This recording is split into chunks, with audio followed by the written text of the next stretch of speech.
Puji nama Tuhan. Shalom. Shalom on fire. Haleluya. Tuhan kita, Tuhan yang dahsyat, Tuhan Yesus yang baik. Berapa banyak yang datang ke tempat ini karena rindu alami perjumpaan dengan Tuhan. Boleh lambaikan tangan saudara. Haleluya. Kita semua antusias, amin, memuji meninggikan Tuhan. Kita peringati hari kenaikannya Tuhan. Tuhan Yesus naik ke surga untuk menyediakan tempat buat saya dan saudara. Yang percaya katakan amin. Biar setiap kita punya rumah di surga bersama Bapa Tuhan Yesus yang dahsyat. Kita siapkan hati kita saudara. Kita mau masuk dalam pujian penyembahan. Kita bawa hati kita. Kita mau ekspresikan penyembahan, ucapan syukur kita kepada Tuhan. Kuralabata karalabaya syandaralabaralaba. Sungguh kami mengucap syukur Tuhan, kami punya Allah yang luar biasa atas kami Tuhan. Kami bersyukur Tuhan untuk hari ini, kami peringati hari kenaikan-Mu Tuhan. Kami bangga Tuhan punya Allah seperti Engkau yang mau menyediakan tempatnya, tempat buat setiap kami Tuhan. Bahkan Kau menjanjikan Roh Kudus atas setiap kami. Biar kiranya Engkau hadir atas ibadah kami Tuhan.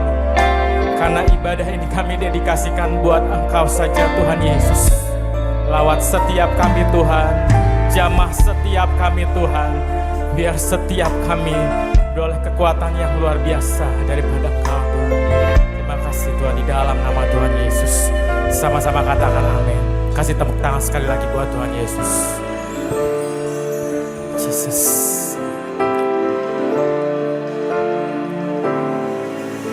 Kulihat langit terbuka, kemuliaan-Mu datang, penuhi tempat ini. Kami umat-Mu bersujud, tersungkur menyembah kekudusan-Mu Tuhan. Penuhi hati kami, kemuliaan-Mu dinyatakan. Nyanyi kudus, kuduslah Tuhan Allah Maha Kuasa. Nyanyi kudus, kuduslah Tuhan Allah Maha Kuasa.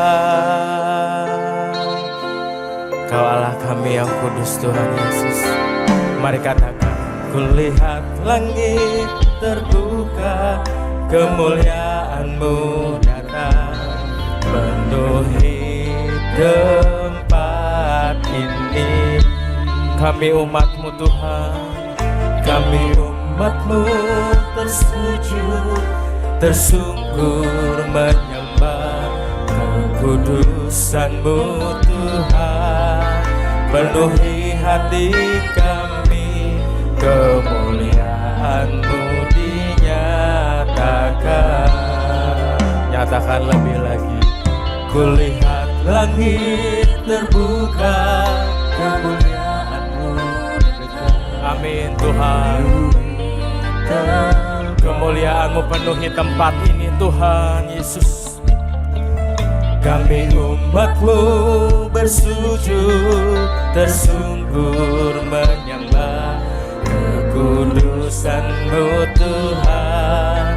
Penuhi hati kami, kemuliaan-Mu dinyatakan. Nyanyi kudus, nyanyi kudus, kuduslah Tuhan Allah Maha Kuasa. Nyanyi kudus, ya Tuhan, kuduslah Tuhan Allah Maha Kuasa. Nyanyi kudus, nyanyi kudus, ya Tuhan Yesus, kuduslah Tuhan Allah Maha Kuasa.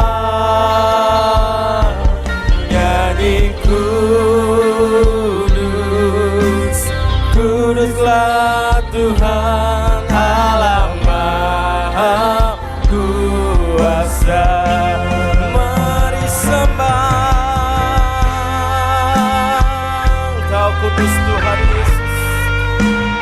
Engkau kudus, kami kudus Tuhan.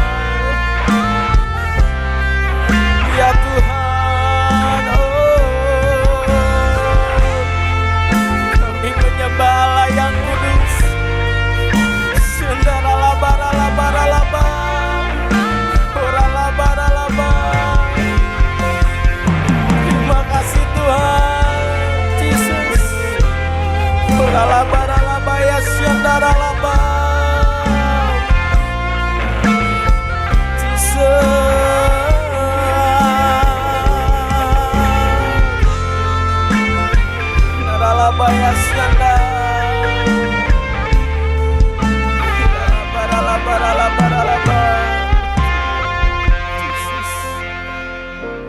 Nyanyi kudus, kuduslah Tuhan Allah Maha Kuasa. Yes,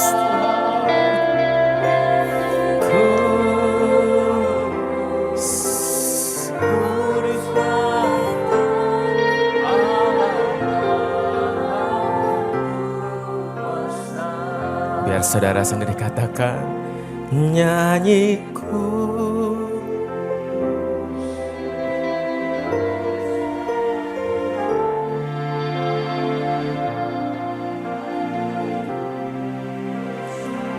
Ya Yesus, Engkau kudus Tuhan.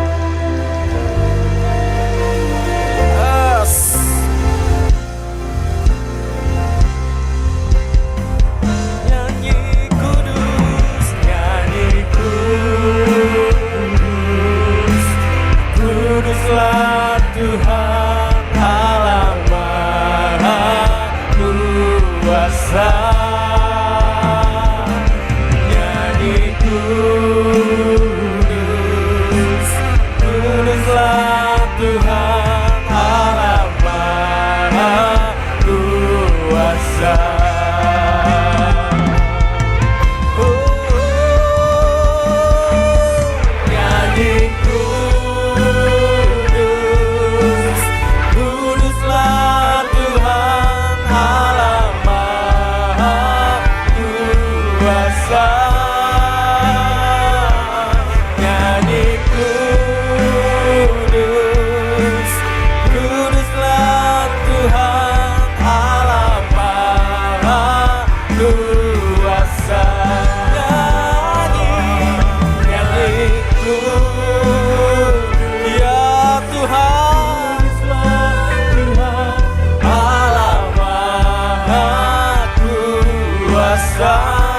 Ini pengakuan kami Tuhan. Ya, kuduslah Tuhan Allah Maha Kuasa. Allah Maha Kuasa.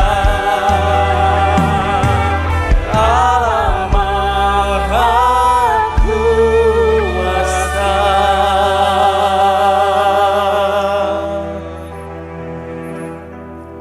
Kau Allah kami yang maha kuasa. Kau Allah kami yang kudus Tuhan. Kami bersyukur Tuhan untuk kenaikan-Mu ke surga Tuhan. Kami bersyukur Tuhan punya Tuhan yang baik atas setiap kami. Kami bersyukur untuk Allah yang setia akan setiap kami Tuhan. Dengan apa kami balas kebaikan-Mu Tuhan. Terima kasih untuk tempat yang Kau sediakan buat setiap kami Tuhan. Terima kasih buat Roh Kudus yang Kau janjikan atas setiap kami Tuhan.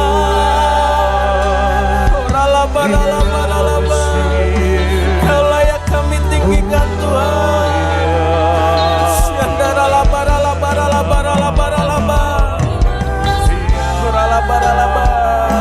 Biar setiap kita mau bawa ucapan syukur dan penyembahan. Mari bawa mazmur.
Kuralabaya shandarala barala barala ba.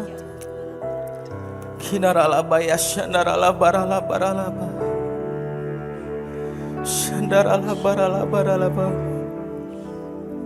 Jesus. Kuralabaya shandarala barala barala ba. Jesus. Jesus.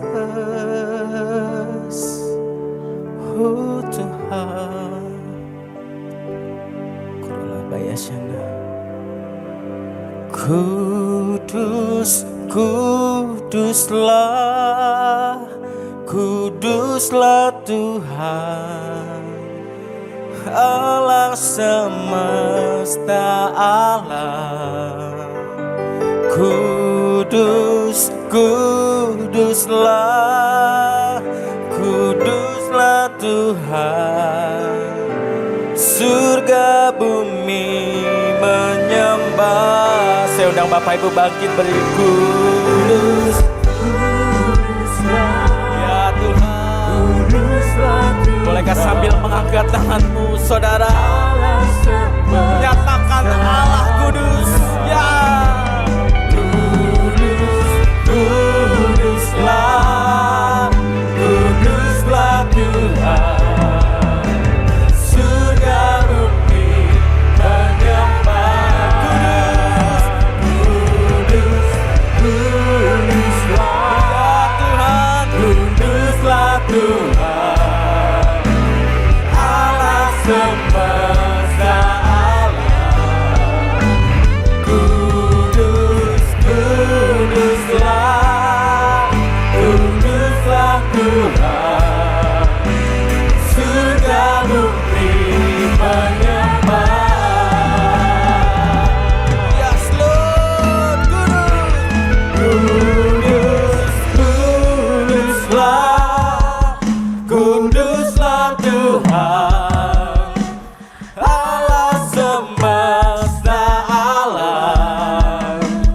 Kudus, kuduslah, kuduslah Tuhan, surga bumi menyembah. Kudus, kuduslah, kuduslah Tuhan ya Tuhan, Allah semesta alam. Kudus, kuduslah, kuduslah Tuhan, surga bumi menyembah. Surga bumi, surga bumi menyembah. Surga bumi menyembah.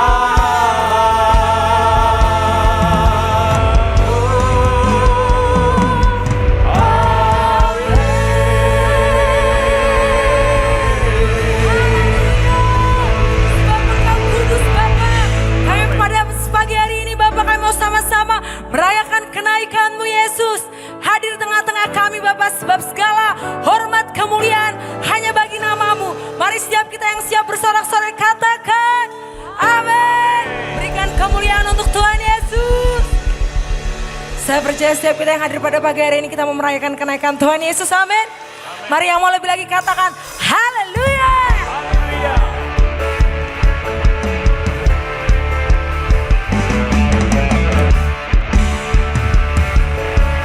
Mari setiap kita yang bersuka cita katakan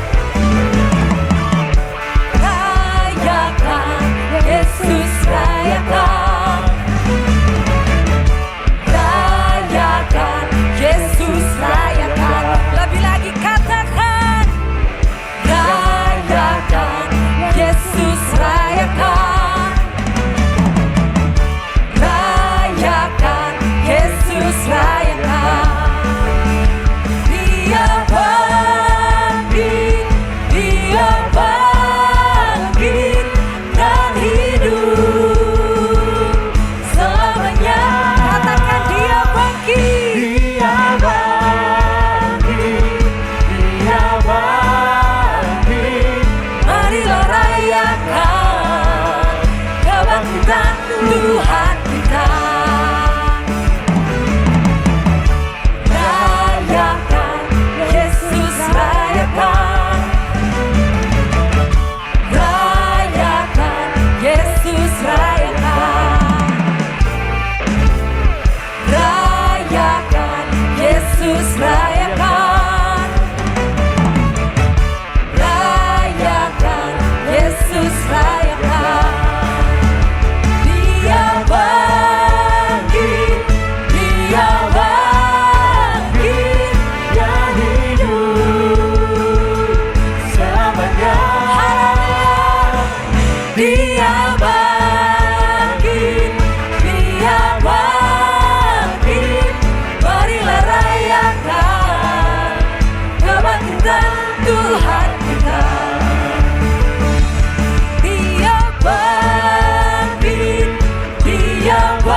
raja. Oh nyanyi glory, glory, glory bagi sang raja.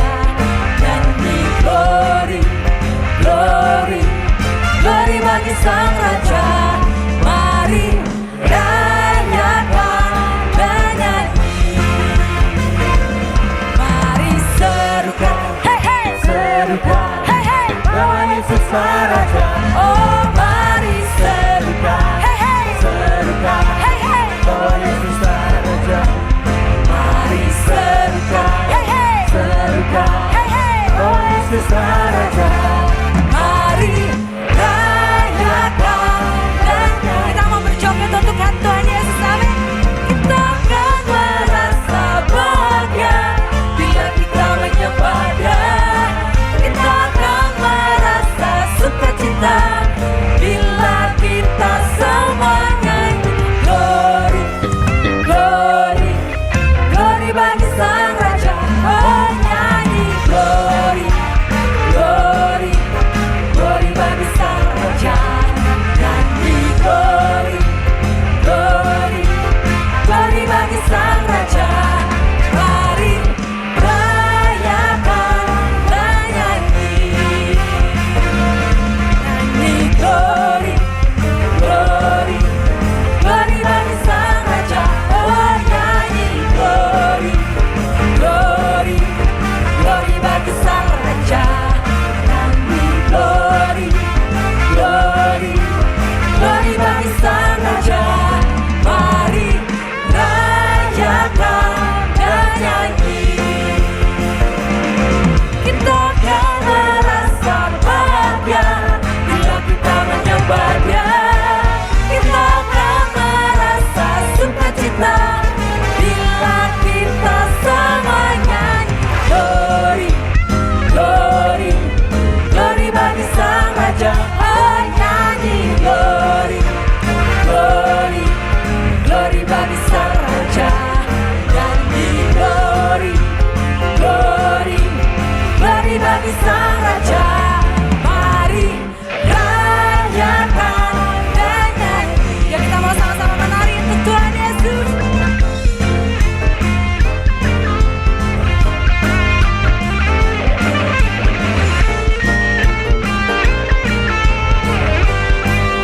Lebih lagi kasih untuk Tuhan Yesus.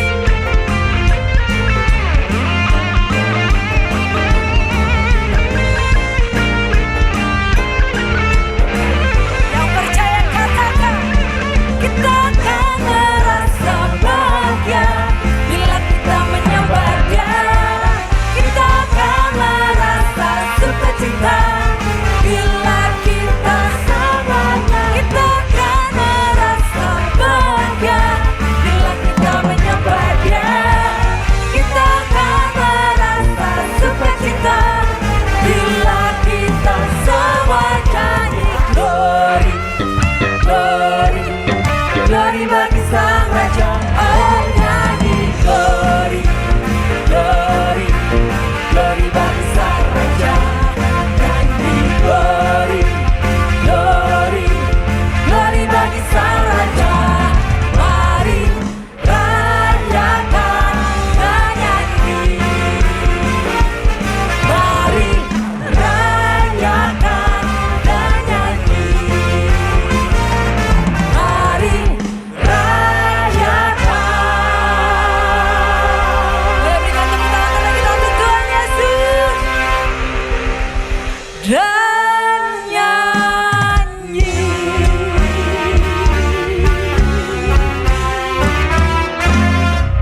Haleluya. Sekali lagi tepuk tangan yang dahsyat buat Tuhan Yesus. Sebelum duduk, tos kanan kirinya bilang, saya senang engkau ada di sini. Haleluya.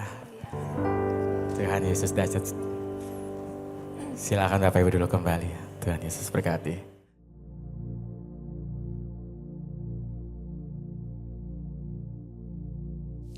Shalom semuanya.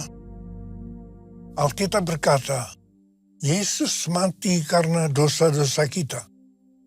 Dia dikuburkan, tetapi pada hari yang ketiga dia dibangkitkan. Haleluya.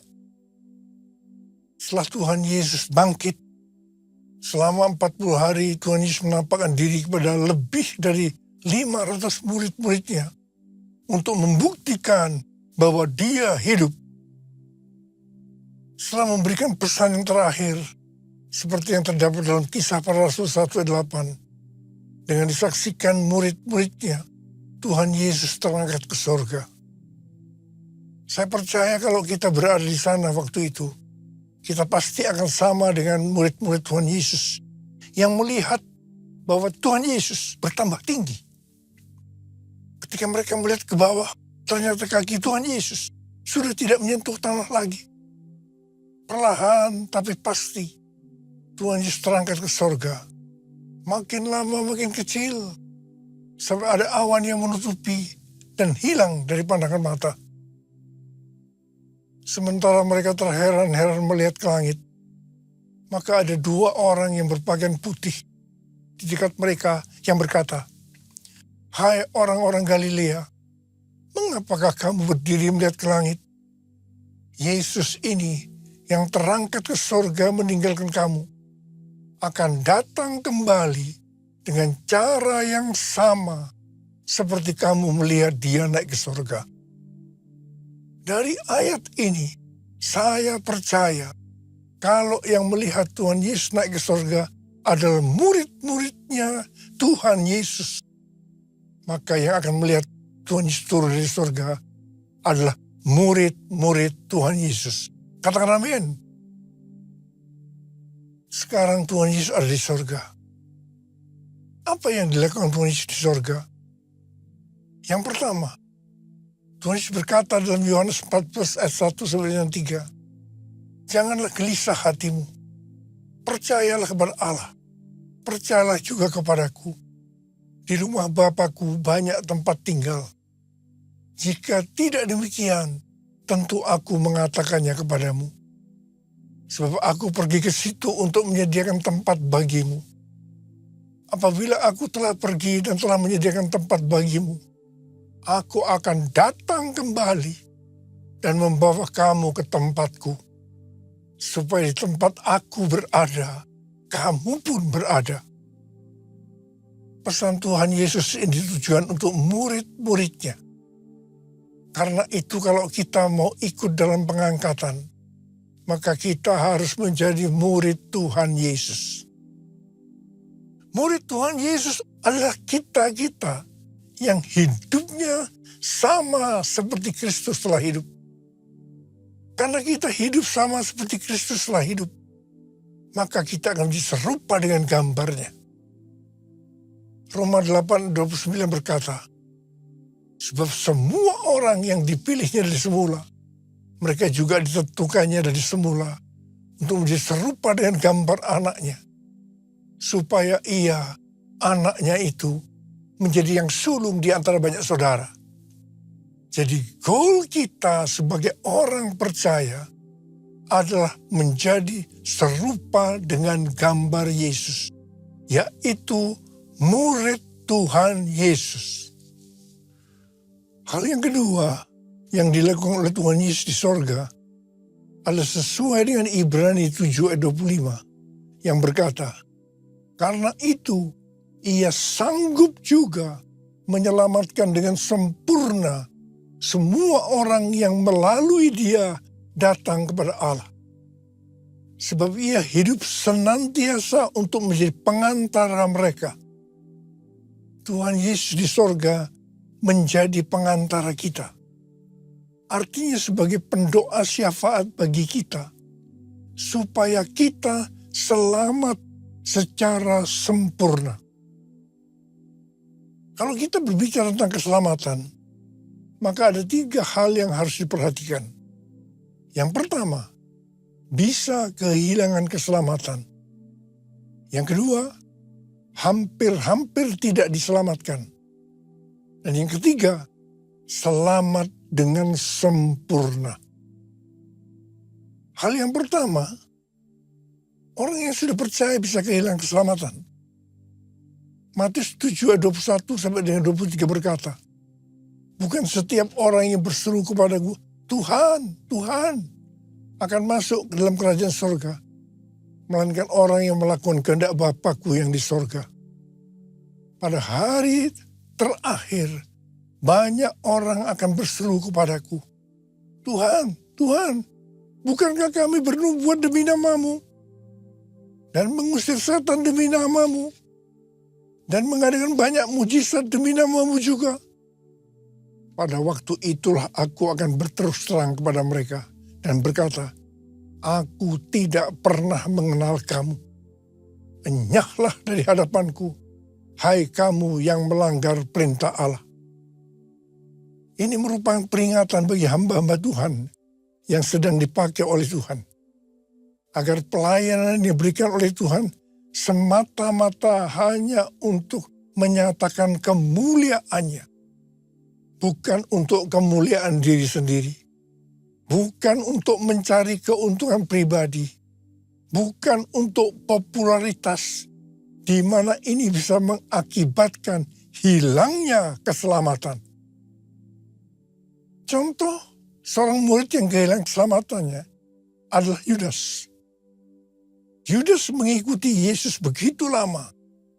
Bahkan dicatat dalam Lukas 9 ayat 1 sampai dengan 6. Ia bersama-sama murid-muridnya yang lain pernah melakukan berbagai mujizat dan pelayanan kesembuhan. Namun ia akhirnya memilih meninggalkan Tuhan. Maka hilanglah keselamatannya. Hal yang kedua, mengenai hampir-hampir tidak diselamatkan. 1 Korintus 3 ayat 10 sampai dengan 15 berkata, kita membangun hidup kita ini dengan dasar Yesus Kristus. Pertanyaannya, bahan apa yang kita gunakan untuk membangun kehidupan kita ini?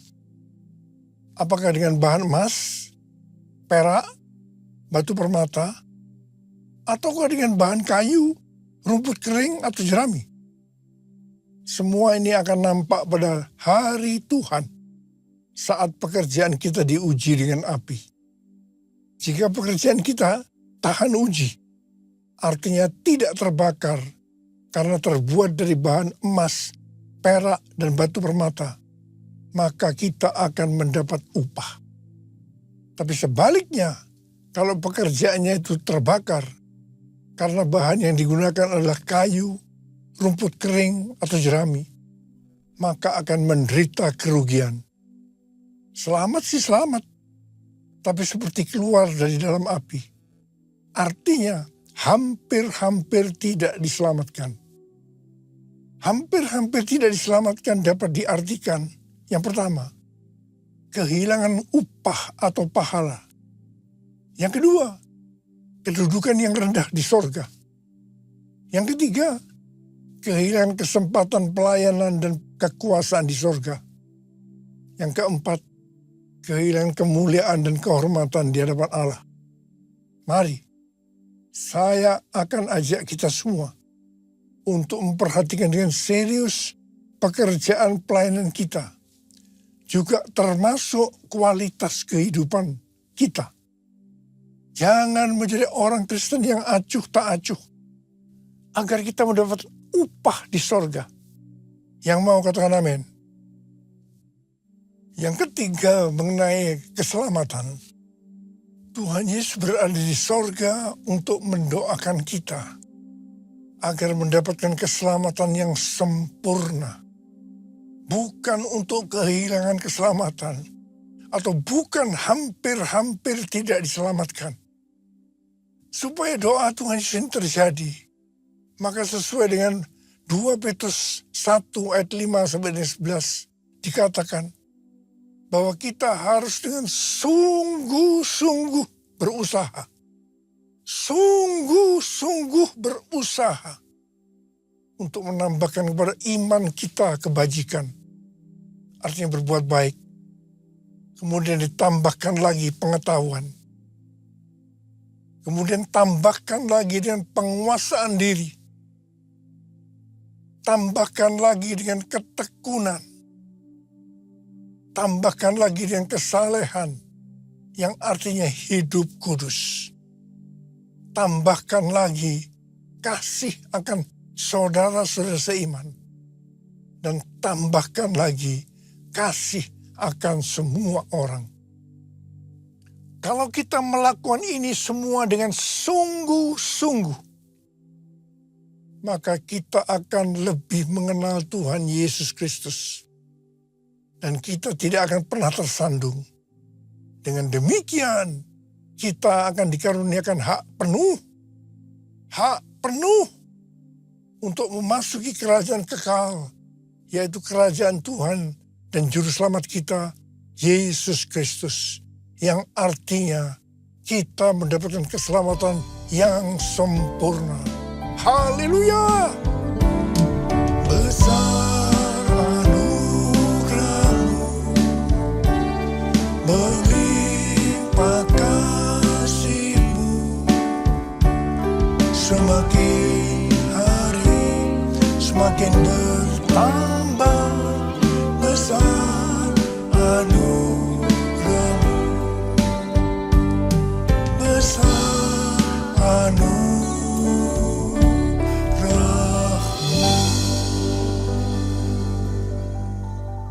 Hal ketiga yang dilakukan oleh Tuhan Yesus di sorga adalah mencurahkan Roh Kudus. Pesan yang terakhir dari Tuhan Yesus untuk murid-muridnya sebelum ia terangkat ke sorga terdapat dalam Kisah Para Rasul 1 ayat 8 yang berkata, "Tetapi kamu akan menerima kuasa kalau Roh Kudus turun ke atas kamu, dan kamu akan menjadi saksiku di Yerusalem dan di seluruh Yudea dan Samaria dan sampai ke ujung bumi." Setelah memberikan pesan yang terakhir ini, Tuhan Yesus naik ke sorga. Setelah itu apa yang dilakukan oleh murid-muridnya? Mereka pergi ke Yerusalem dan berkumpul di ruang atas atau kamar loteng. Mereka melakukan ini karena Tuhan Yesus yang menyuruh mereka agar tidak meninggalkan kota Yerusalem, karena mereka akan dilengkapi dengan kekuasaan dari tempat tinggi. Tuhan Yesus berkata, sebab Yohanes membaptis dengan air, tetapi tidak lama lagi kamu akan dibaptis dengan Roh Kudus. Murid-murid yang berkumpul berjumlah sekitar 120 orang. Kisah Para Rasul 1 ayat 14a berkata, mereka semua bertekun dengan sehati dalam doa bersama-sama. Artinya mereka berdoa, memuji dan menyembah Tuhan dalam unity siang dan malam. Ini adalah prinsip restorasi Pondok Daud. Ini adalah prinsip benar doa. Pada hari raya Pentakosta, jadi 10 hari setelah mereka berkumpul, tiba-tiba turunlah dari langit suatu bunyi seperti tiupan angin yang keras yang memenuhi seluruh rumah di mana mereka duduk. Dan tampaklah kepada mereka lidah-lidah seperti nyala api yang bertebaran dan hinggap pada mereka masing-masing. Maka penuhlah mereka dengan Roh Kudus. Lalu mereka mulai berkata-kata dalam bahasa-bahasa lain seperti yang diberikan oleh Roh itu kepada mereka untuk mengatakannya. Itu adalah bahasa Roh. Orang yang dibaptis dengan Roh Kudus atau dipenuhi Roh Kudus, tanda awalnya adalah berbahasa roh. Setelah itu murid-murid Tuhan Yesus dipakai secara luar biasa untuk melakukan amanat agung. Tanda dan mujizat menyertai pelayanan mereka. Peristiwa ini disebut sebagai Pentakosta yang pertama. Pentakosta yang pertama ini dahsyat. Sebab dalam kurun beberapa ratus tahun, sekitar 70% dari dunia yang dikenal pada waktu itu, yaitu yang berada di bawah kekaisaran Romawi, menjadi Kristen. Wow! Pertanyaannya, apakah amanat agung sudah selesai? Jawabannya, belum. Karena itu pada tahun 1906, kembali Roh Kudus dicurahkan di Azusa Street, yang disebut dengan Pentakosta yang kedua. Ciri-ciri yang menonjol dalam Pentakosta kedua ini adalah penekanan dalam hal berbahasa roh dan pelayanan mujizat dan kesembuhan.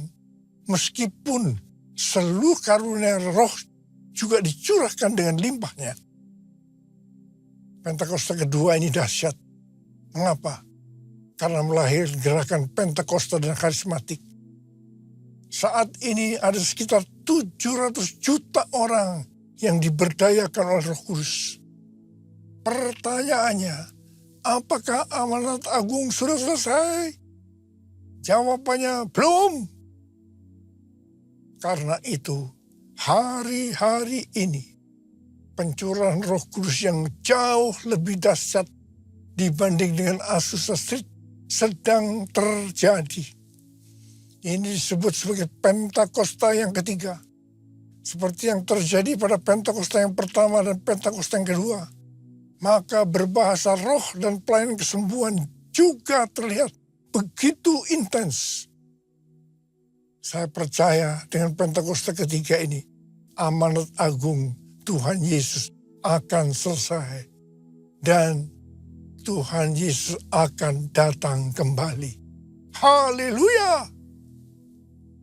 Rasul Paulus dalam 1 Korintus 14 ayat 5a berkata, aku suka supaya kamu semua berkata-kata dengan bahasa roh.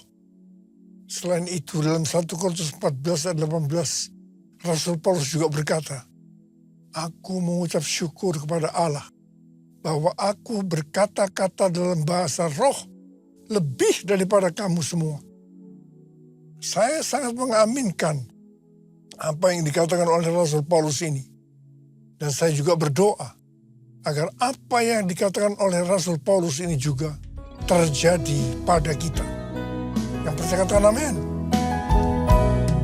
Ku buka hati untuk Roh-Mu Tuhan. Ku buka hati menyembah-Mu Yesus. Jamahlah kami, penuhi kami dengan kuasa Allah Maha Tinggi. Dengan kuasa Allah Maha Tinggi. Apa yang terjadi kalau kita berbahasa roh? Yang pertama, kita akan lebih berani bersaksi tentang Yesus. Kita ingat Petrus, di mana sebelum dia baptis dengan Roh Kudus, dengan tanda awal berbahasa roh, dia pernah menyangkal Yesus sebanyak 3 kali sebelum ayam berkokok.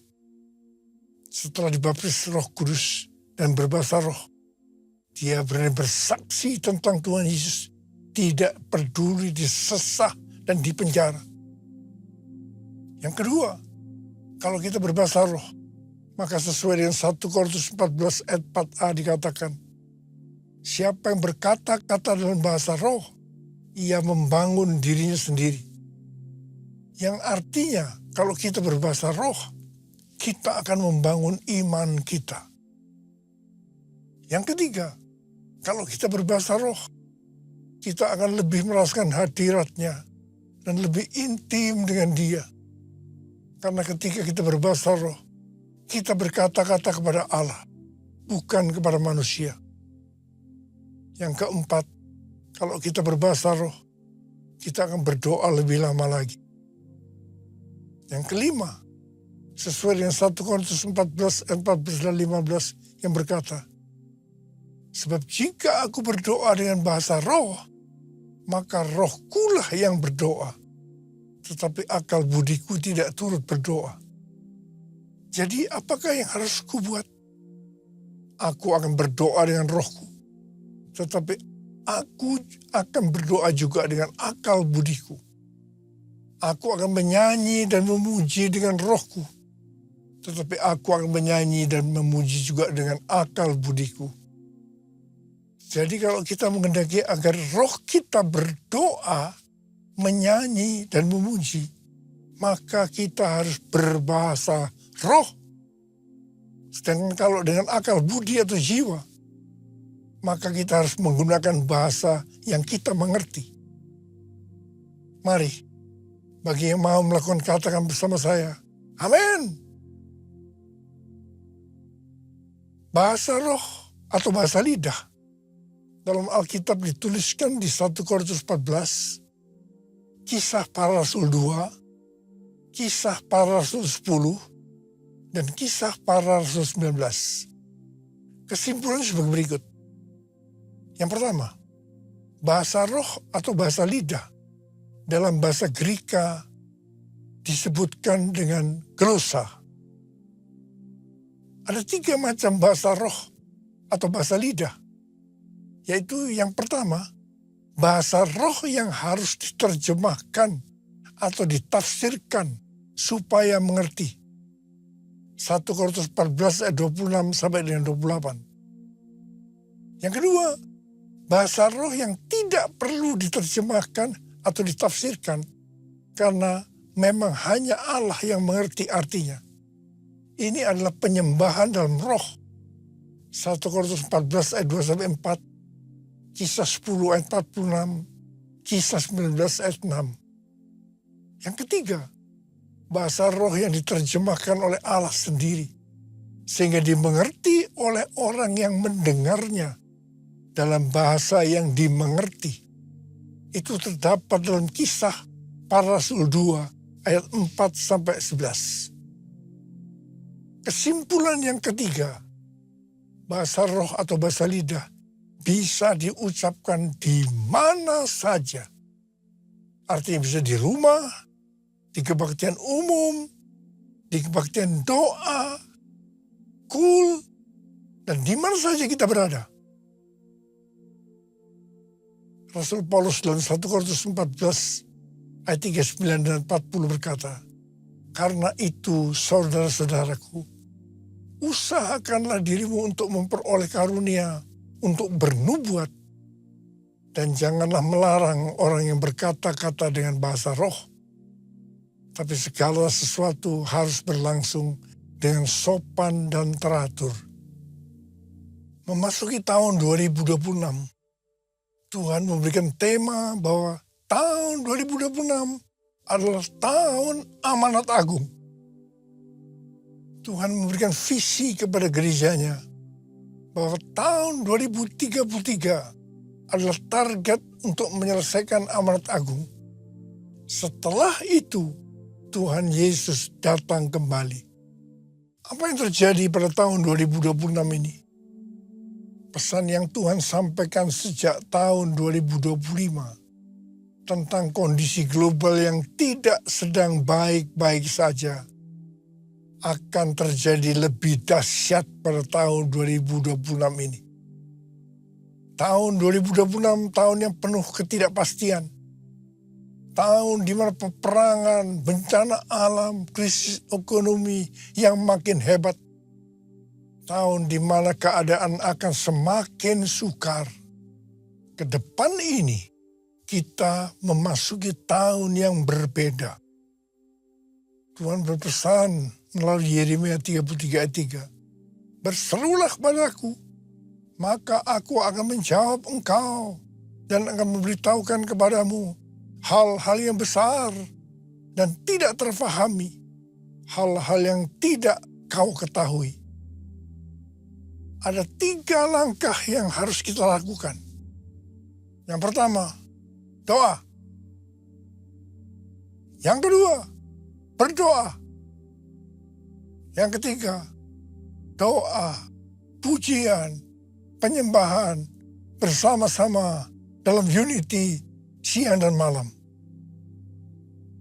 Banyak berdoa dalam roh, artinya banyak berbahasa roh. Mari angkat tangan kita di hadapan Tuhan.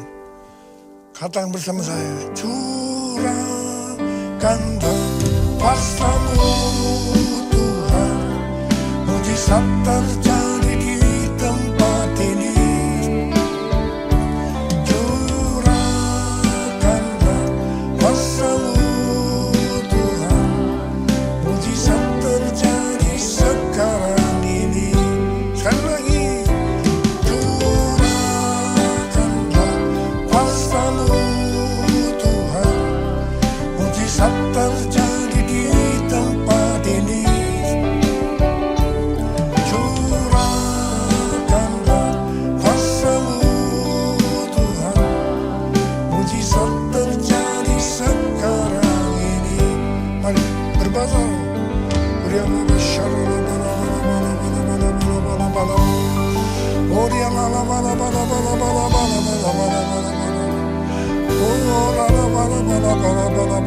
Tuhan, hamba berdoa buat anak-anakmu yang belum berbahasa roh.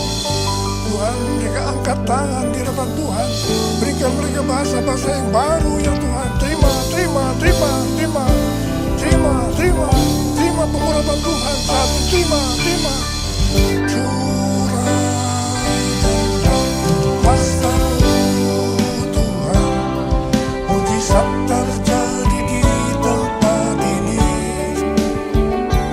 Curahkan kuasa-Mu Tuhan, mujizat terjadi sekarang ini. Mujizat terjadi sekarang ini. Mujizat terjadi sekarang ini.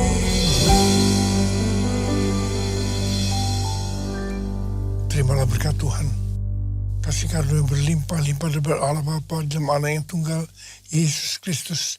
Persekutuan yang manis dengan Roh Kudus menyertai kita semua mulai hari ini. Sampai Tuhan Yesus datang menjemput kita di awan-awan dan bahkan sampai selama-lamanya. Yang percaya bersama-sama katakan, amin.